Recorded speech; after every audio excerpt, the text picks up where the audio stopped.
Hello there. I've seen a lot of people asking what skill tree they should go for, so I thought I'd make a video, show off a general skill tree, and then talk about some of the exceptions and some of the other things that you might want to consider when picking a skill tree. So let's go right for it. First, on the very first row, I'd recommend Vision 1. Second row, Empowered Crit 1. Third row, Empowered 3. Fourth row, Enlightened Sight. Fifth row, Critical 2. Sixth row, Empower 3. Seventh row, Shatter 2, and final row, Devastation Mastery. Now, sorry about that. This is what you get.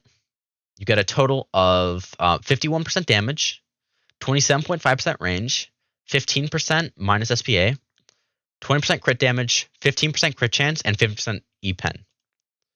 Now you could also go here. Once you get Empowered 3, you could go to the Bullseye Master or Matchup Master parts, which you could see here broken down, where what the different rewards they give you. I'll just separate it real fast. Where the one that I chose with Devastation Mastery gives you these. Crit gives you 50% crit chance, 80% crit damage, 20% range. And the Elemental one gives you 85% elemental damage, 25% elemental penetration, and 15% damage. Crit chance throughout this whole tree only gives you 30% crit chance, so it just isn't worth it to go for the crit tree, in my opinion. You can't really rely on it at all for damage. And Matchup Master, if you have a duplicate of a unit, you might want to go there instead. But for your main unit, you probably don't want to do that.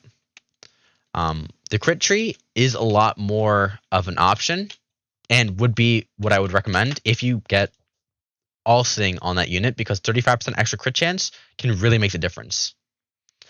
That is really strong. And any other way you get crit chance, if you get like 40% or above, so an extra 10% crit chance, then it might make it worth it to take the crit tree. Beyond that, some of the reasons why I didn't choose some of the other trees was Rich kind of stinks.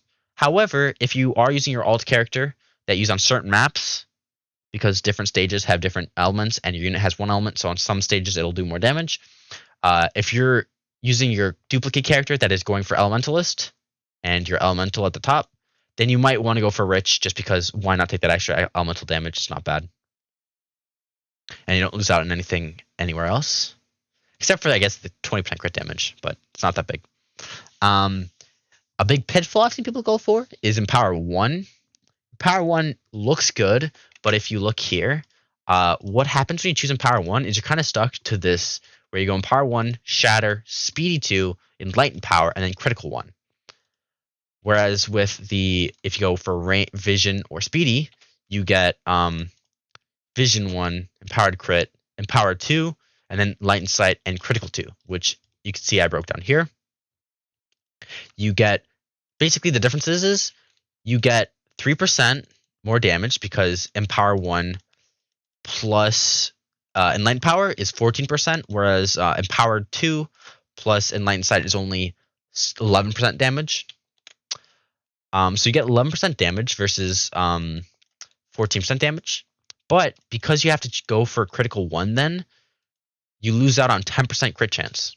So 10% crit chance for 3% damage, and you also get an extra 20% crit damage here versus your elemental penetration. So your crits, would you get 10% more often, also do 20% more damage. So it's pretty big difference here for just 3 damage. So a 3 damage difference for a 10% crit chance, which just isn't worth it. You're better off taking the crit chance instead of the 3 extra damage. All right, so thanks for watching. If there's anything else you'd want me to talk about, feel free to let me know in the description down below. If you have any other things to talk about with skills, especially, to be honest, as that's super simple.